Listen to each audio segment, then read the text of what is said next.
por lo tanto lo delega a través de una ficción jurídica en la Policía Nacional Civil. Entonces, que depende del Ejecutivo y no de sí misma, que responde a otros intereses.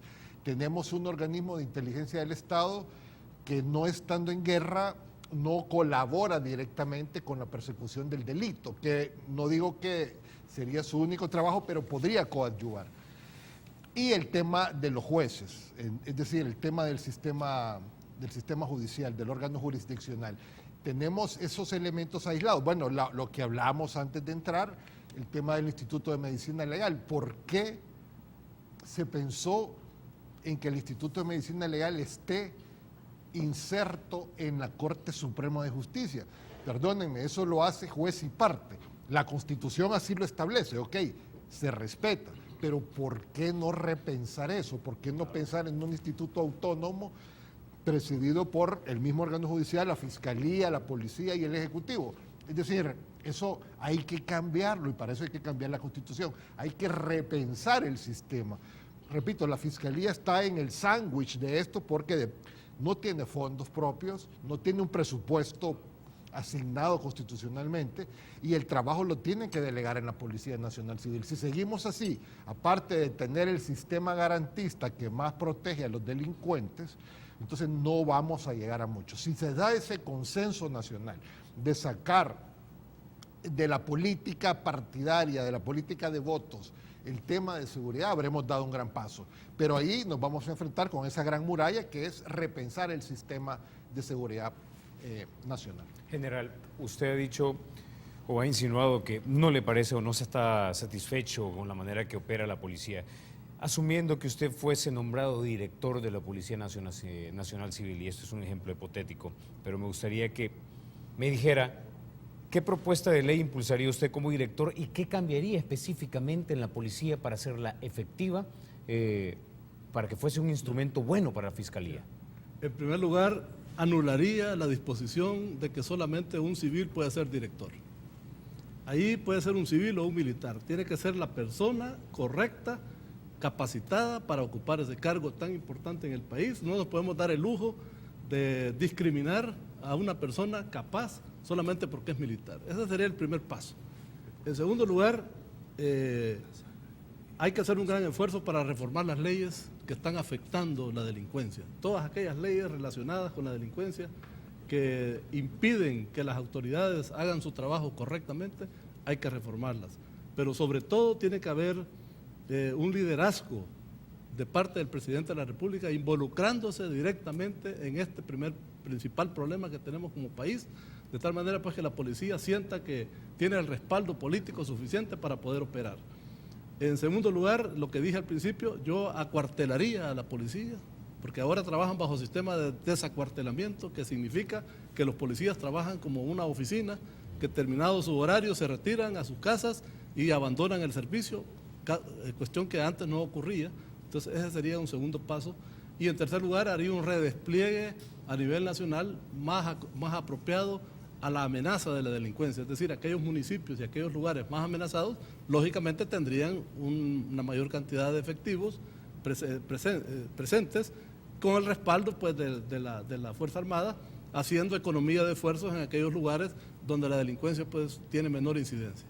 Licenciado Garridi Safi, específicamente, ¿qué leyes, si es que usted se topó con ellas, de alguna manera entorpecieron su labor como fiscal a la hora de perseguir el delito? Si usted tuviese una lista de leyes, ¿cuáles serían estas, si específicamente las hay? Mira, fíjate que el problema no son las leyes, es el enfoque que yace adentro de las leyes, es la filosofía con la cual se han formulado.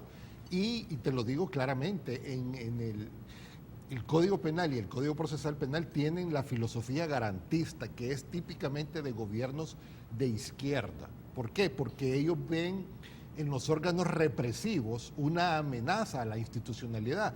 Bajo ese espíritu se plasmó las regulaciones del Código Penal y el Código Procesal Penal. Eso hace que se antepongan a los intereses ciudadanos los intereses de los delincuentes, precisamente para sobreprotegerlos de cualquier eventual violación a los derechos humanos. Esa es una visión legítima que opera y funciona en algunos países generalmente muy desarrollados jurídicamente y que no tienen los auges delincuenciales que tienen nuestros países. Eso tiene unas implicaciones bastante serias porque no solo es trasladar el problema, sino también atenderlo desde la perspectiva de los centros de rehabilitación, de los centros de detención. Por lo tanto, para mí lo más importante es cambiar el enfoque y verlo con una perspectiva mucho más allá de un sistema socialista o no socialista, sino verlo en realidad enfocado a lo que nos está aconteciendo en este momento. Para mí el problema, repito, no es de leyes, sino que del enfoque de las leyes. Hemos estado parchando y remendando situaciones. De hecho, el Código Procesal Penal fue aprobado y durante su vigencia, antes de su vigencia, fue reformado, antes de que entrara en vigencia, cosas que realmente uno dice, bueno, ¿por qué no se pensaron antes? Y es precisamente el problema que está pasando. Primero están los derechos de los delincuentes y luego los de la ciudadanía. Cuando eso se cambia y se le dé su justa dimensión, respetando ineludiblemente los derechos humanos de estos seres humanos y reenfocándolos a una readaptación verdadera en los centros de detención, yo creo que vamos a haber dado un cambio. Pero para mí el problema no son las leyes, es el enfoque y la visión subyacente en las leyes. Ok, licenciado Escalante. Yo estoy de acuerdo con Garry en parte, pero yo sí veo que el país tiene un problema también de leyes y en algún momento con Garry de seguro coincidimos con lo que voy a plantear ahorita. Por ejemplo, el enfoque que se le dio al nuevo Código Procesal Penal, nuevo digamos, hoy ya viejo, pues porque ya se hicieron un par de reformas, hoy ya hay otro nuevo Código Procesal Penal, pero el primero que surgió en después de 1998, el anteproyecto de ese código incluso traía cosas bien extrañas. Por ejemplo, para que declarara un imputado, tenía la potestad del imputado de decir que se salga el fiscal y solo le voy a declarar a usted juez, y después el juez le iba a contar al fiscal, vaya, entre que ya declaró este muchachito, ¿verdad?, el imputado, y le quiero contar qué es lo que... O sea, traía ese enfoque, incluso el borrador, ese anteproyecto,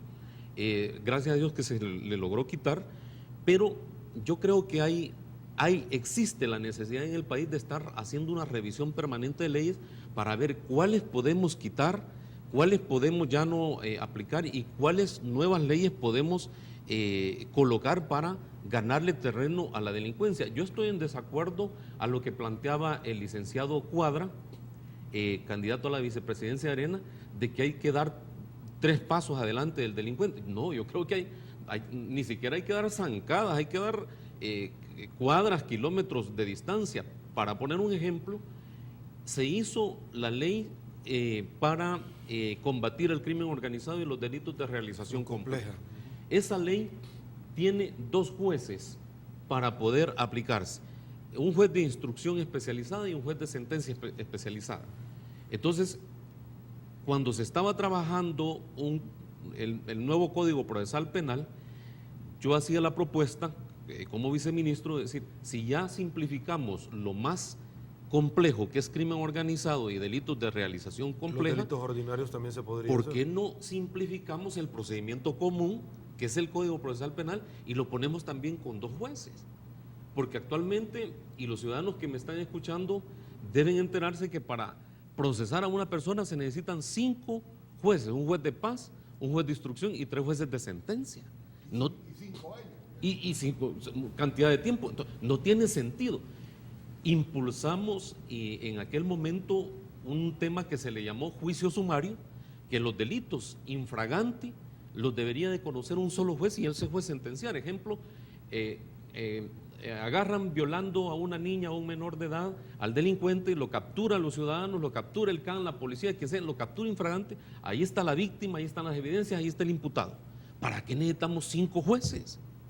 ¿Para qué necesitamos 2, 3 años? No, un solo juez debería sentenciar.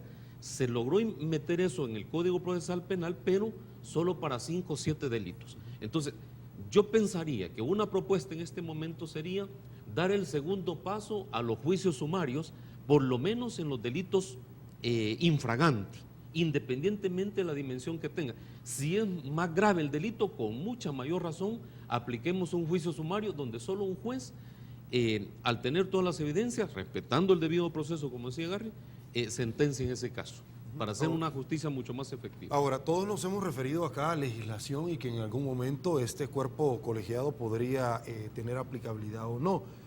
Otros advierten, mire, los aplicadores de justicia tienen mucho que ver en este tema. Sin embargo, vemos nosotros aquellas personas que son los encargados de darles esta herramienta, como por ejemplo la ley de extinción de dominio. Sí, pero entra en vigencia luego de un año, luego de un determinado tiempo, mientras todo el mundo la fiesta la hizo, recogió lo que había hecho y al final se fueron. Y por supuesto la ley de lavado de dinero, cuando se ha tardado increíblemente para poder llegar a un feliz término. Sin embargo, al final, los mismos partidos políticos no se ponen en la lista. Bueno, Pero permitime, deja eso. O sea, esos son elementos reales. Sí. Y bueno, pero hay gente, hay voces en este país que están pidiendo la abolición de la ley de antipandillas. O sea, hay gente que está pidiendo formalmente que esa ley ahora bajo la tregua pidieron que se derogara esa ley. O sea, está bien discutir lo que viene. La ley de extinción del dominio venimos desde hace más de 7, 10 años discutiéndola. Lo del Instituto de Medicina Legal igual. Lo de la ley de lavado siempre va a haber un tema sensible y al respecto. Pero pedir de que se derogue la ley antipandilla, o sea, perdónenme, ¿en qué país vivimos? Pues, o sea, son temas absolutamente políticos. Pero estoy de acuerdo, pero no solamente impedir que se deroga, sino que impedir que ingresen nuevas herramientas para poder competir. Exactamente, lo que pasa es que volvemos a lo mismo, hay un enfoque ya existente en las leyes y se están haciendo parches con otros enfoques, entonces lo que tenemos es una sola ensalada. Entonces, unos aplican, otros no aplican, está la discrecionalidad de los jueces. Entonces, ¿en qué estamos? Pues mientras no definamos un rumbo de cómo queremos abordar la seguridad pública, no vamos para ningún lado. Y en ese rumbo yo creo que el tema del pacto de nación, el pacto de país es fundamental. Y eso lo tenemos que hacer. Hay que decirlo claramente, gane el partido que gane, gane el candidato que gane.